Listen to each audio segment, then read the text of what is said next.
Hello dear student, today we'll discuss about the kinematics. So we can start with the very basic. What is the position?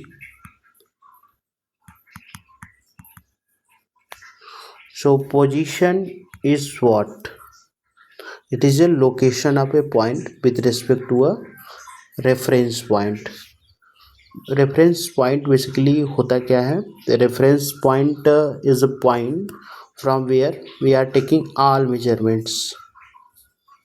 तो ऐसा point जहाँ से हम सभी object के जो लोकेशन है उनको मेजर करते हैं, तो उनको हम क्या बोलते हैं? Reference point. तो हम जनरली जो ओरिजिन है उसको हम क्या एज्यूम करके चलेंगे? Reference point. ठीक है, और इसका कोऑर्डिनेट क्या होगा? 0 0 0. बट सपोज दैट अगर कोई पॉइंट यहाँ स्पेस में है और इसका जो कोऑर्डिनेट है एक्स वाई जेड है, तो अगर हम इसको एज्यूम करेंगे तो क्या होगा? ये हमारे पास ये आर वेक्टर से हम इसको रिप्रेजेंट करते हैं, और जो कि इक्वल होता है एक्स आई कैप प्लस वाई जे कैप प्लस जेड के कैप. ठीक है, ये हमारे पास पोजीशन वेक्टर कहलाता है. ठीक है, suppose that you have given 2 points. ठीक है, आपके पास 2 पॉइंट्स दिए हुए हैं. फर्स्ट पॉइंट है 2, 3, -1, एंड सेकेंड पॉइंट है आपके पास सेकेंड पॉइंट जो है वो है -1, 1, 2. So how we can calculate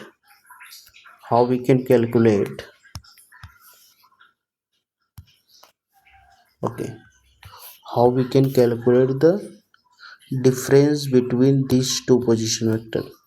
Okay, so first write it is suppose that r1, it is r2, so we can write r1 vector and r2 vector.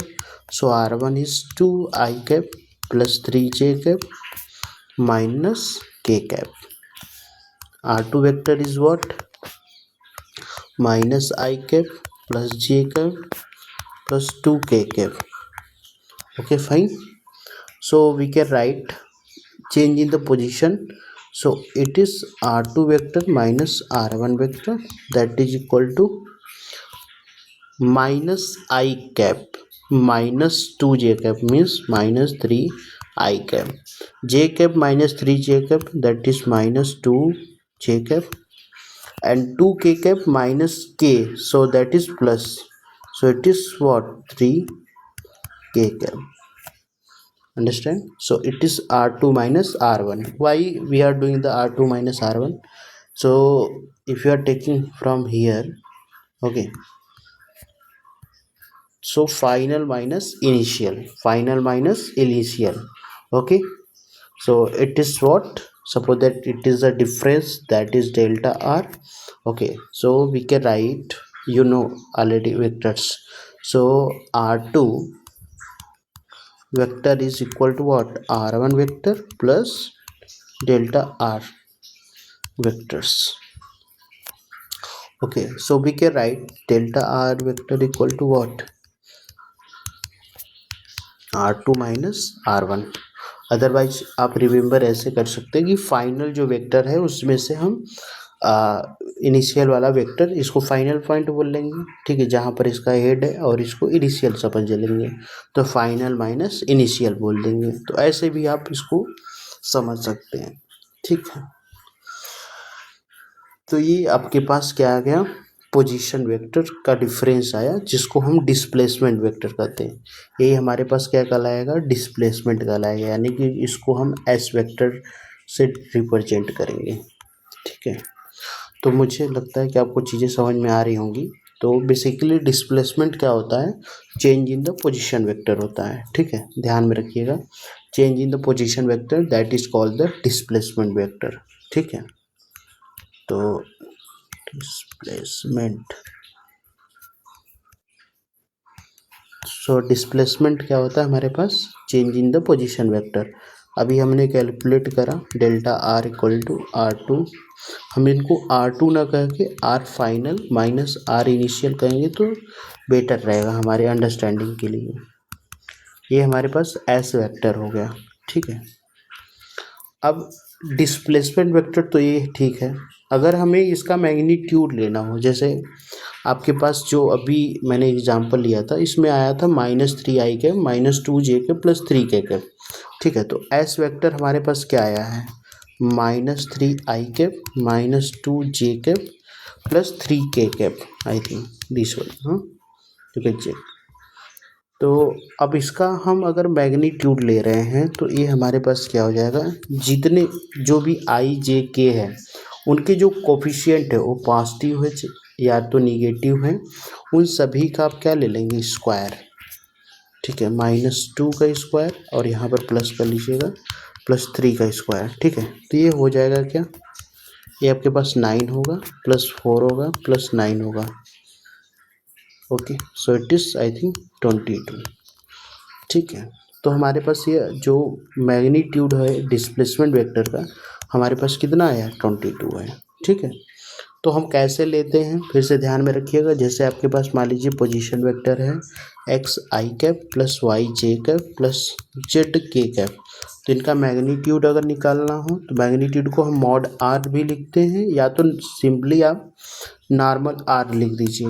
ये हो जाएगा हमारे पास x² plus y² plus z² हो जाएगा, ठीक है। I think आप लोग को समझ में आ गया होगा चीज़ें क्या करनी है यहाँ पर, ठीक है।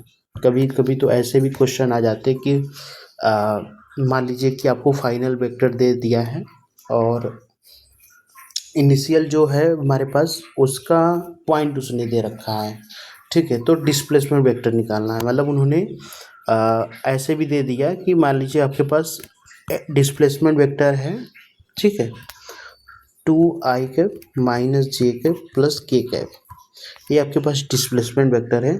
और आर फाइनल पॉइंट आपको पता है, i plus j and plus k cap, 2k cap, okay. So find the r initial का जो कोऑर्डिनेट्स हो कैसे फाइंड आउट करेंगे, ठीक है। तो सिंपल है। तो हमारे पास एस वेक्टर जो होता है, हमारे पास क्या होता है, r final vectors minus r initial vectors होता है, ठीक है। इस बात को ध्यान में रखिएगा, फाइनल में से ही इनिशियल वाले को हमें घटाना है, आर इनिशियल माइनस फाइनल मत करिएगा, ठीक है। तो यहाँ पर क्या हो जाएगा, एस वेक्टर आपको दिया हुआ है 2i, अच्छा यहाँ पर हम इसको थोड़ा अरेंज भी कर सकते हैं। तो ए आर इनिशियल वेक्टर हो गया, A R final minus displacement vector हो जाएगा, ठीक है। अब आर फाइनल हमारे पास क्या है, आई प्लस जे प्लस 2k के है ना। तो यहाँ पर माइनस अगर हम करेंगे तो ये -2i -j और प्लस k कैप हो जाएगा। अब थोड़ा सा इसको सॉल्व करिए तो ये देखिए -2i होगा और इधर से i, तो -i कैप हो गया, प्लस जे हो जाएगा तो +2j हो जाएगा, और 2k है -k हो जाएगा तो प्लस k कैप हो जाएगा, ठीक है। यानी से अगर हमें कोई कोऑर्डिनेट पूछ ले तो हम जो कोफिशिएंट है उनको उठा के बस लिख देंगे, -1 2 1, ठीक, समझ में आया। तो ये सब चीज़ें आपको आनी चाहिए अच्छे से, तो इनको बस आप प्रैक्टिस कर लीजिएगा, ठीक है। आप 1-2 बार इसको अपने दिमाग में रखेंगे तो आपको वेक्टर में लिखना और उनको समझना आ जाएगा। और जब आपको वेक्टर आ जाएगा तो देखिए जितने भी फोर्स पढ़ेंगे, चाहे वो इलेक्ट्रोस्टैटिक फोर्स हो, चाहे ग्रेविटेशनल फोर्स हो, चाहे मैग्नेटिक फोर्स हो, ठीक है, हर जगह आपको वेक्टर ही मिलेगा। तो इसलिए वेक्टर की एक अंडरस्टैंडिंग जो होनी चाहिए बहुत ही अच्छी होनी चाहिए। अगर आप फिजिक्स को सच में सीखना चाहते हैं तो आप वेक्टर को बहुत ही मतलब अच्छे तरीके से समझिएगा। और वेक्टर में 3 चीज़ें होती हैं, आपको पता ही है कि मैग्नीट्यूड, डायरेक्शन एंड जो मेन थिंग है वो वेक्टर एडिशन लॉ है, वो होना चाहिए। वेक्टर लॉ को अगर नहीं फॉलो करेगा तो वेक्टर नहीं है, ठीक है। तो इसलिए थोड़ा ध्यान में दीजिएगा, अदरवाइज मैं देखता हूँ तो एक लेक्चर उस पर भी प्रिपेयर करूँगा कि वेक्टर को सिंपली लैंग्वेज में हम लोग कैसे समझ सकते हैं, ठीक है। जीरो से एडवांस लेवल के क्वेश्चन को हम उसमें देखेंगे, ठीक है। तो ये हो गया हमारे पास डिस्प्लेसमेंट वेक्टर, ठीक। चलिए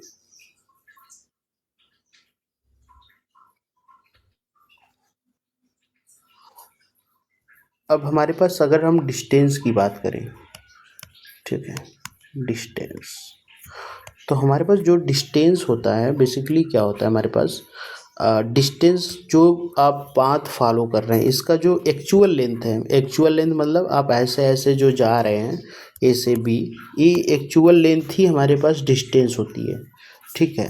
अगर जैसे मैं सर्कुलर मोशन कर रहा हूँ, ठीक है, सर्कुलर में हम ऐसे रोटेट करते हैं, ठीक है, तो यहाँ पर अगर आप मान लीजिए मैं इसको दो पार्ट में डिवाइड कर लेता हूँ ऐसे, तो अगर आप ए से बी जा रहे हैं तो ये जो कर्व पाथ है हमारा यहाँ से यहाँ तक का, ठीक है, ये जो कर्व पाथ है हमारे पास यहाँ से यहाँ तक का, ठीक है, 1 मिनट आई विल करेक्ट, यहाँ से यहाँ तक का ए से बी हम लोग गए हैं ऐसे, ठीक है, तो ये जो कर्व पाथ है हमारे पास क्या कहलाएगा, डिस्टेंस कहलाएगा। तो एक्चुअली क्या है कि ये जो एक्चुअल लेंथ होती है, ठीक है, उसको हम क्या बोलते हैं, डिस्टेंस बोलते हैं, ठीक है। तो यहाँ पर डिस्प्लेसमेंट अगर मैं पूछूँ, अगर इसका रेडियस r है तो इसका जो डिस्प्लेसमेंट होगा वो 2r होगा, ठीक है, क्योंकि डिस्प्लेसमेंट क्या होता है, फाइनल माइनस इनिशियल, तो हमारे पास ये 2r हो गया, ठीक है। अच्छा, इसको वेक्टर फॉर्म में लिखना चाहें तो आप उसको भी लिख सकते हैं, ठीक।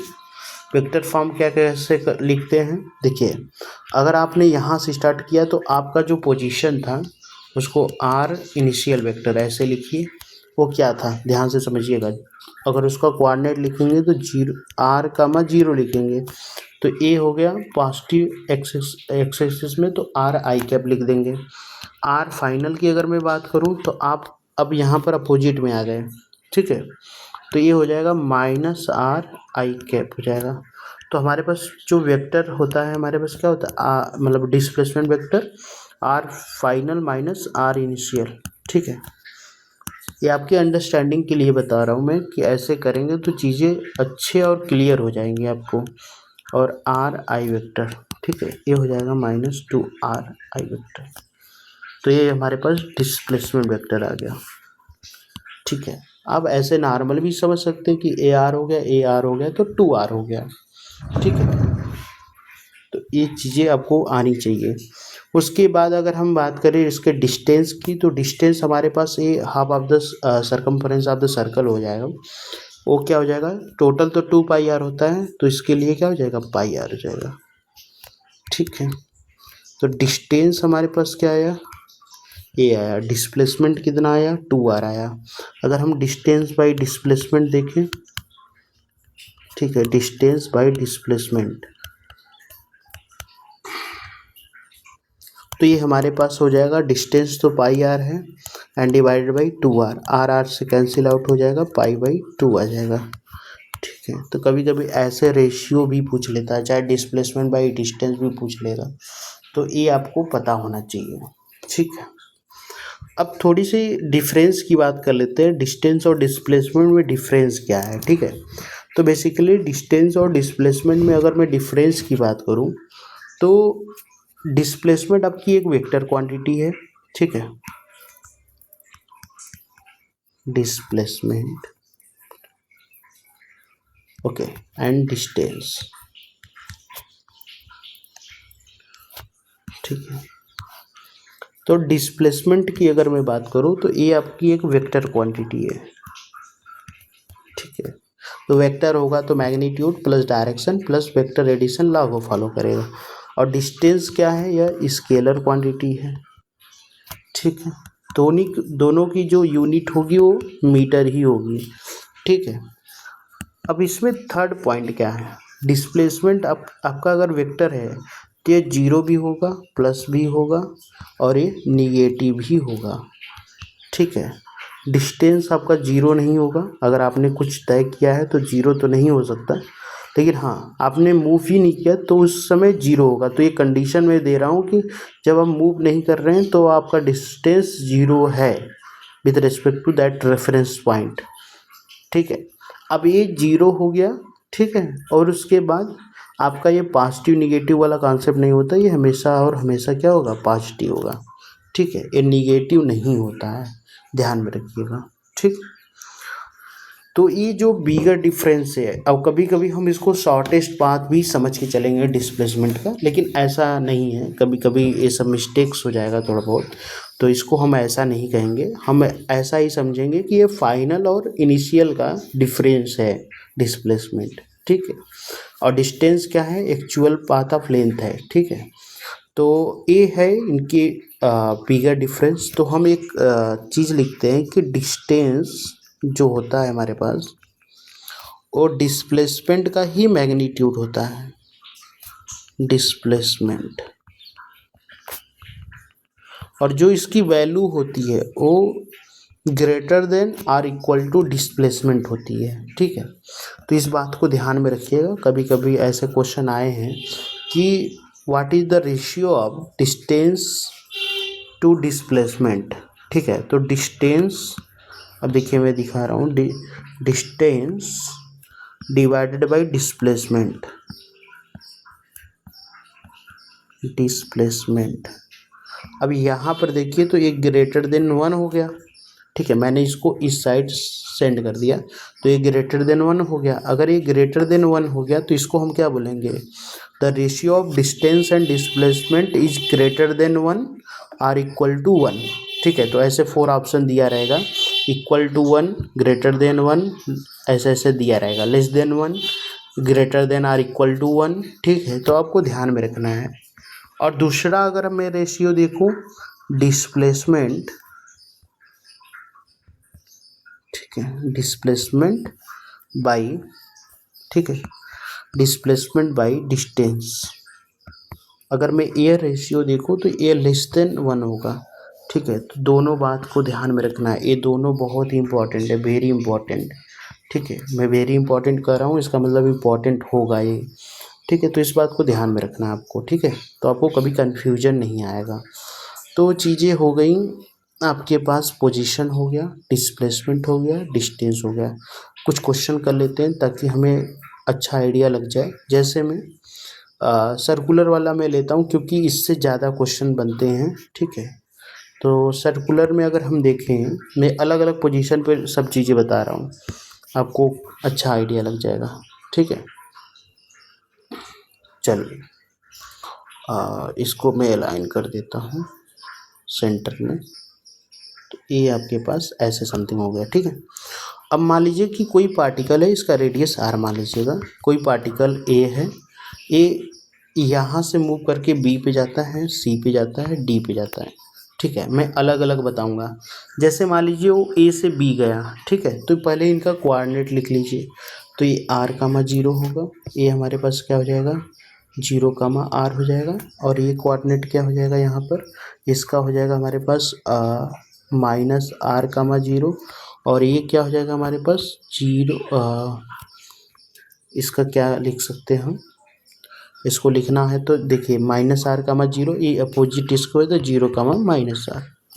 ठीक है, ठीक है, अब चीज़ें समझ में आ रही हैं थोड़ी थोड़ी। अब देखिए, अगर मैं बात करूं इनको वेक्टर फॉर्म में लिखने की, तो जब r a पे वेक्टर है तो इसका हम लिखेंगे तो क्या होगा, तो ये हो जाएगा r i, ध्यान में रखिएगा। r b पे लिखना हो तो हम क्या लिखेंगे, देखिए ये j में है, ध्यान में रहे, तो प्लस की माइनस, तो प्लस r j। अगर हमें c पे लिखना हो तो क्या हो जाएगा, -r i। डी पे लिखना हो तो क्या हो जाएगा, -r j। ठीक है, अब चलिए a to b जा रहे हैं, कहाँ से कहाँ जा रहे हैं, a to b। ठीक है, a to b जा रहे हैं तो हमारे पास फाइनल माइनस इनिशियल होता है डिस्प्लेसमेंट, तो displacement a to b that is equal to, ठीक है, हमारे पास r b होगा माइनस क्या होगा, आर ए होगा, फाइनल माइनस इनिशियल होता है, तो बी की वैल्यू क्या है, आर जे है, माइनस करेंगे आर आई हो जाएगा। तो ध्यान में रहे यहाँ पर क्या आ गया, -r i plus r j। ठीक, सही है। और अगर मैं डिस्टेंस की बात करूँगा तो डिस्टेंस हमारे पास में क्या आ जाएगा, डिस्टेंस की बात अगर मैं करूँगा तो टोटल तो 2 पाई आर होता है। अब उसका हाफ पार्ट सॉरी 1/4 है, तो ये हो जाएगा हमारे पास पाई r/2। ये हमारे पास डिस्टेंस आ गया। ठीक है, आई थिंक आप लोग को समझ में आ गया होगा कैसे लिखना है। ठीक है, आप इसका मैग्नीट्यूड भी निकाल सकते हैं, SAB। ठीक है, ये हो जाएगा हमारे पास r² minus r² means r² that is √2r। ठीक है, तो कभी कभी इनका रेशियो भी पूछ लेता है, तो आपको ये सब चीज़ें आनी चाहिए। ठीक है, चलिए A से B हो गया। अब A से C और A से D ये आप लोग बताएंगे कि कैसे आएगा। ठीक है, मैंने आपको तरीका बता दिया, मेथड बता दिया। ठीक है, लिखने का मैं एक लेके बता देता हूँ। जैसे मैं मैं C का बता देता हूँ। ठीक है, चलिए नहीं छोड़िए, मैं D का बताता हूँ। तो D के लिए क्या करना है, सिंपल सा, अगर डिस्प्लेसमेंट देखना है तो RD माइनस RA करना पड़ेगा। ठीक है, और यहाँ का मैंने RD जो है हमारे पास क्या है, माइनस RJ कैप है, एंड ये क्या हमारे पास RI कैप है, सॉरी RI कैप।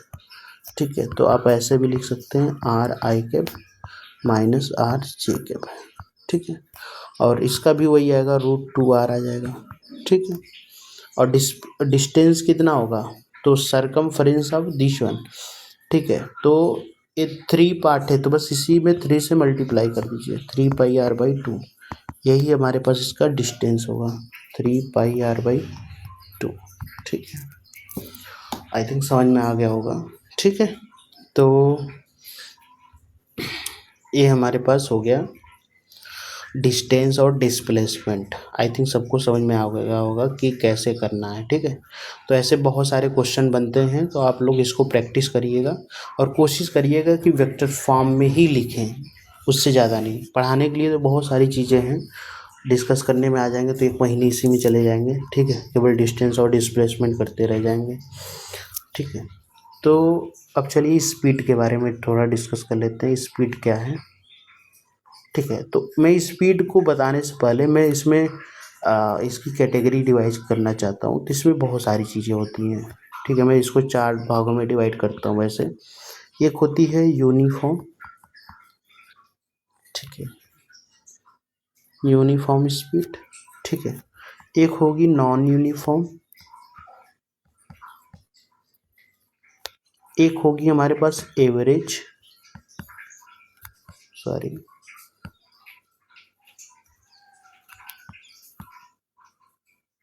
एवरेज, और एक होगी हमारे पास इंस्टेंटेनियस। ठीक है,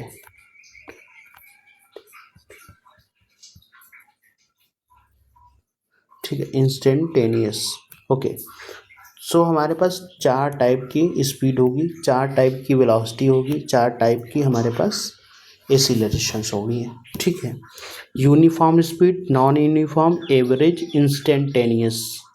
ठीक है, तो हमें इनको ध्यान में रखना है कि यूनिफॉर्म स्पीड क्या होती है, नॉन यूनिफॉर्म स्पीड क्या होगी, एवरेज क्या होगी, इंस्टेंटेनियस। और ये हमें फाइंड आउट करने भी आनी चाहिए, क्योंकि अगर ये नहीं आएगा तो चीज़ें क्लियर नहीं रहेंगी और आगे चलकर ये सब प्रॉब्लम क्रिएट करेंगे। ठीक है, तो फंडामेंटल हमारा शुड भी क्लियर होना चाहिए। ठीक है, अब चलिए, तो यूनिफॉर्म स्पीड क्या होती है, पहले स्पीड को समझेंगे तब तो यूनिफॉर्म समझेंगे। तो स्पीड क्या है, पहले स्पीड की बात करूं मैं। ठीक है, तो बेसिकली हम इसको ऐसे बोलते हैं कि ये डिस्टेंस का टाइम के साथ वेरिएशन है, मतलब रेशियो है। ठीक है, डिस्टेंस और टाइम का जो रेशियो आता है हमारे पास वो स्पीड है। ठीक है, तो हम इसको ऐसे बोल दें कि speed equal to distance by time, distance by time. ठीक है, अब देखिए इसमें कैसे कैसे चीज़ें मतलब आपको समझनी है, सब चीज़ें मैं समझाऊंगा, बस इसी फार्मूले से समझाऊंगा। तो स्पीड क्या हो गया हमारे पास, डिस्टेंस बाई टाइम हो गया। ठीक है, अब ध्यान से समझिएगा। अब इसमें 4 कैटेगरी है। यूनिफॉर्म स्पीड क्या है? यूनिफॉर्म स्पीड ये होता है कि आप इस तरीके से मूव करो कि आप इक्वल टाइम में इक्वल डिस्टेंस कवर करो। ठीक है, इक्वल टाइम में इक्वल डिस्टेंस ट्रेवल करो। ठीक है, मतलब आपका टाइम जैसे 1 सेकंड में आपने 2 मीटर चला तो दूसरे सेकंड में भी आपको 2 मीटर ही चलना पड़ेगा। तो हम ऐसे स्पीड को यूनिफॉर्म बोलेंगे। ठीक है, इन इक्वल टाइम आपको इक्वल डिस्टेंस कवर करना पड़ेगा। ठीक है, तो हम उसको यूनिफॉर्म करते हैं, उसको क्या बोलेंगे, यूनिफॉर्म, मतलब कांस्टेंट। ठीक है, अच्छा नॉन यूनिफॉर्म क्या होगा कि हम यहीं पर उसका अपोजिट कर लेंगे। ठीक है, नॉन यूनिफॉर्म क्या होगा, मतलब unequal distance in equal time interval. तो वहाँ पर हम जैसे पहले सेकंड में 2 मीटर चले तो दूसरे सेकंड में 2 मीटर न चलकर हम 4 मीटर चले गए, इसका मतलब हमने स्पीड को बढ़ा लिया। ठीक है, तो ऐसे हम क्या कहते हैं, इसको नॉन यूनिफॉर्म कहते हैं। ठीक है, मैं ये सब लिख नहीं रहा हूँ, आप लोग को अपना नोट करना होगा तो अपने लैंग्वेज में नोट कर लीजिएगा। और एवरेज क्या है, देखिए इसमें सबसे जो इम्पोर्टेंट है एवरेज और इंस्टेंटेनियस है। तो एवरेज का मतलब ये होता है कि जैसे मान लीजिए पहले सेकंड में आप फर्स्ट सेकंड में आप 2 मीटर चले, कितना चले, 2 मीटर, और दूसरे सेकंड में आपने 2 सेकंड में, ठीक है, सॉरी ये भी 1 सेकंड है। ठीक है, 1 सेकंड है। सो नेक्स्ट सेकंड में आप चल गए 4 मीटर। ठीक है, इसका मतलब आपने कहीं पर स्पीड को बढ़ा लिया तब ना ये यहाँ पर अपने नेक्स्ट सेकंड में 4 मीटर चले गए। तो अब एवरेज क्या है, एवरेज मैं बताता हूँ। जो टोटल डिस्टेंस है कितना है, 2 + 4। ठीक है, 2 + 4 हाउ मच, तो ये हो गया हमारे पास 2 + 4, आपके पास ये हो गया, सॉरी 2 + 4 मीन्स 6 हो जाएगा टोटल डिस्टेंस आपके पास 6, and divided by total time. Total time कितना है, 1 + 1 सेकेंड, मतलब 2 second, that is equal to 3। तो ये हमारे पास 3 मीटर पर सेकेंड क्या आया, ये हमारे पास क्या आया है, इसी को हम एवरेज बोलते हैं, मतलब total distance by total time. ठीक है, तो दरअसल ये हमारे रियल लाइफ में यूज होता है, क्योंकि हम जब अच्छा ये पहले क्या है, नॉन यूनिफॉर्म है कि यूनिफॉर्म, तो ये नॉन यूनिफॉर्म है क्योंकि आप पहले सेकंड में 2 मीटर चल रहे हैं और जो दूसरा सेकंड है उसमें 4 मीटर चल रहे हैं। ठीक है, इसको हम नॉन यूनिफॉर्म बोलेंगे। और ये क्या है, नाउ हमने क्या कैलकुलेट किया, एवरेज कैलकुलेट किया। तो अब रियल लाइफ में क्या होता है कि आप मान लो कार से जा रहे हो, ठीक है, आप कार से जा रहे हो, ऐसे कार से जा रहे हो, ठीक है, आप ऐसे कार से मूव कर रहे हो 20 स्पीड से समथिंग। ठीक है, तो सपोज दैट सामने कोई व्यक्ति दिख गया आपको, ठीक है, तो आपने कार को क्या किया, इसकी स्पीड को घटा लिया। आपने मान लीजिए V/2 कर लिया या फिर कुछ भी मान लीजिए, तो आपने कार की स्पीड को घटा लिया। यहाँ पर मैं ले लेता हूँ इसको 30 मीटर पर सेकेंड ले लेता हूँ। तो आपने बाद में इसको क्या कर लिया, इसको देखते ही आपने ब्रेक लगाया, आपने कहा कि अब मैं इसको और थोड़ा कम स्पीड में ले चलूँगा, तो इसको आपने 20 कर लिया। तो कभी 30, कभी 20, कभी 10, कभी 80 समथिंग, मतलब आप बार बार इसको स्पीड को कम बेसी कर रहे हैं ना। तो ये जो आप स्पीड को घटा और बढ़ा रहे हैं, ठीक है, तो उसमें जो आप डिस्टेंस कवर करेंगे वो अलग अलग करते हैं। ठीक है, अगर आपकी स्पीड ज़्यादा होगी तो आप डिस्टेंस ज़्यादा कवर करेंगे उस समय में, और इस स्पीड कम होगी तो स्पीड कम होने के कारण आप क्या करेंगे, स्पीड कम होगी तो कम डिस्टेंस कवर करेंगे। तो जो टोटल डिस्टेंस आप कवर किए और जितना टोटल टाइम लिए उसका जो रेशियो होगा हमारा एवरेज स्पीड कहलाता है। तो हम इसको कैसे इसको डिफाइन करते हैं, सो एवरेज स्पीड, ये बहुत ही इम्पोर्टेंट है, average speed equal to total distance by total time. ठीक है, तो इस बात को हमेशा ध्यान में रखना है। ठीक है, total distance by total time. अब मैं थोड़ा सा एक क्वेश्चन छोटा सा करा के दिखाता हूँ आपको, और मज़ा आएगा ये क्वेश्चन करके। ठीक है, मान लीजिए ये कार है, ठीक है, ऐसे कार है और ये मूव कर रही है। सो इनिशियल में ये V1 थी और इसने कुछ D1 डिस्टेंस तय किया, ठीक है, और फिर उसके बाद इसने इसका स्पीड चेंज हो गया और इसके बाद ये V2 हो गई और उसमें D2 डिस्टेंस तय किया। फिर उसके बाद इसकी स्पीड V3 हो गई और उसमें इसने D3 डिस्टेंस तय किया। तो इसकी एवरेज स्पीड क्या है? ठीक है, तो हमने बताया कि टोटल डिस्टेंस को ऐड कर लीजिए, यानी D1 plus D2 plus D3 कर लीजिए, ठीक। और टोटल टाइम कैसे निकालेंगे? देखिए, अगर मैं D1 डिस्टेंस के लिए टाइम पूछूं तो D1 बाई V1 है, ठीक है। तो ये आपके पास D1 बाई V1 हो गया, पहला टाइम हो गया। और D2 डिस्टेंस के लिए पूछूं तो यह D2 बाई V2 है, प्लस इसी तरीके से हम D3 बाई V3 है। समझ में आ गया होगा कि एवरेज स्पीड कैसे निकालना है, ठीक है। चलिए, तो ये हो गया हमारे पास एवरेज स्पीड, ठीक है, total distance by total time.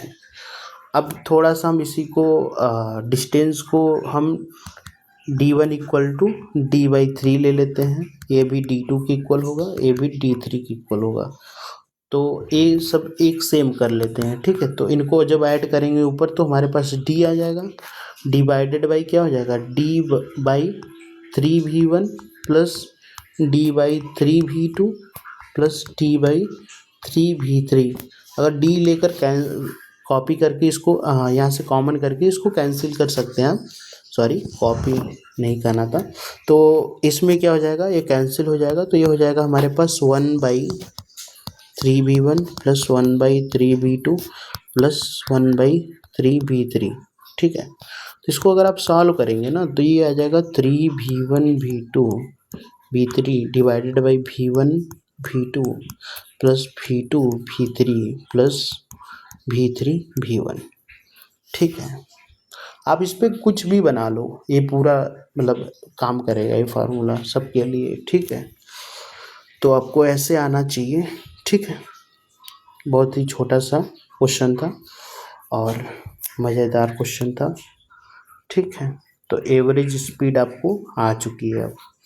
और एक बात अभी मैंने बताया, इंस्टेंटेनियस, ठीक है। इंस्टेंटेनियस का सीन क्या है? इंस्टेंटेनियस मतलब एट अ पार्टिकुलर टाइम। जैसे मान लीजिए कि आप कार से मूव कर रहे थे, ठीक है, ऐसे कार से जा रहे थे, ठीक है, इस कार से आप जा रहे थे, ठीक है, और सडनली आपका किसी ने फ़ोटो खींच लिया, ठीक है। तो फोटो जैसे ही खींचे, ठीक है, 40 metre per second, at that instant आपकी जो स्पीड होगी एट दैट पार्टिकुलर टाइम, जब आप उसने आपका फ़ोटो क्लिक किया उस समय पे जो स्पीड होगी वही स्पीड आपका इंस्टेंटेनियस कहलाती है एट दैट पार्टिकुलर टाइम। मतलब इंस्टेंटेनियस का मतलब होता है कि किसी इंस्टेंट पे, मतलब किसी पार्टिकुलर टाइम पे, ठीक है, जो स्पीड होगी वो आपकी इंस्टेंटेनियस कहलाएगी। अच्छा, इसको फाइंड आउट करने के लिए क्या तरीका है? जैसे आपको इक्वेशन दे दिया कि x क्या है, डिस्टेंस है t² प्लस 2t प्लस 5 है, ठीक है। तो आपको इंस्टेंटेनियस स्पीड बतानी है, तो इसको हम डिफ्रेंशिएट करते हैं, dx/dt करते हैं।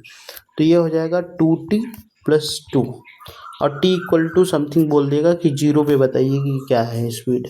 तो आप रख लीजिए इसमें dx/dt इक्वल टू क्या हो जाएगा, 2 मीटर पर सेकेंड। समझ में आ गया मेरी बात? ठीक है। तो ऐसे छोटे छोटे क्वेश्चन दे देते हैं तो आपको डरना नहीं है। आपको डिफरेंशिएशन और इंटीग्रेशन मैंने पढ़ा रखा है, प्रॉपर उसको फॉलो करिए। अगर नहीं समझ में आ रहा है तो कमेंट करिए, मैं उसको फिर से बताऊंगा कैसे चीज़ों को हैंडल करना है, कैसे और चीज़ों को समझना है, ठीक है।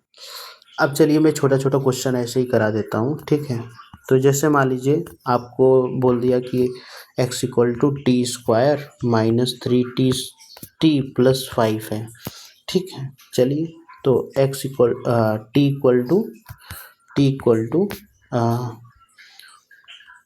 5 सेकेंड पे इसकी स्पीड क्या होगी। ठीक है, चलिए, तो dx/dt that is equal to, इसको डिफ्रेंशिएट करिए तो ये हो जाएगा 2t - 3। अब यहाँ पर रखेंगे तो 5 दूना 10 हो जाएगा, -3 that is equal to 7 metre per second. ठीक है, एट दैट पॉइंट मतलब उस सेकेंड पे क्या होगा, इसका स्पीड 7 मीटर पर सेकेंड हो जाएगा। ठीक है, तो समझ में आ गया होगा कि इंस्टेंटेनियस क्या होता है।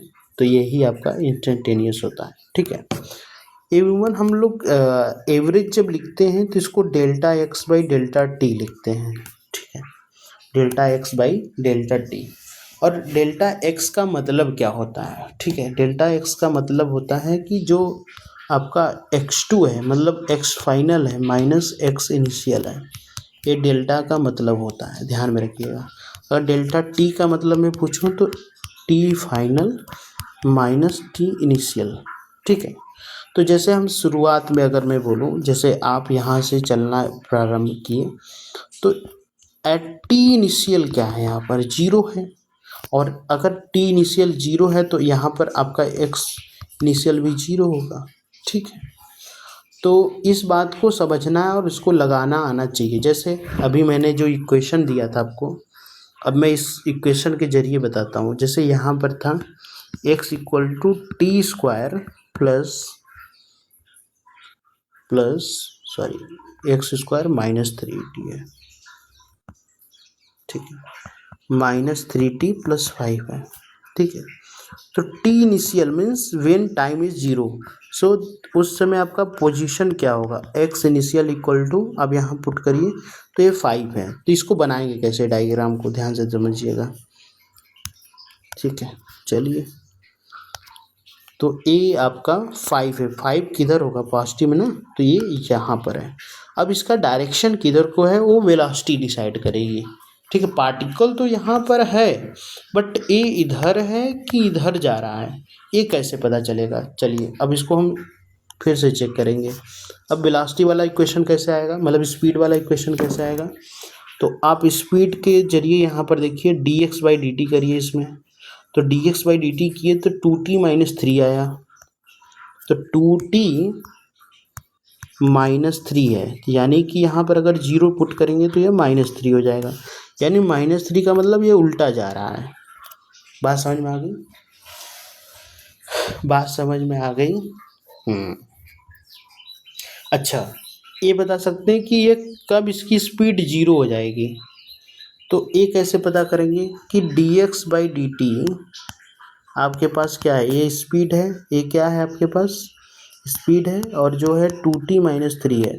तो स्पीड को 0 एज्यूम करना है तो इसको 0 पुट कर दीजिए, तो कब 0 होगी।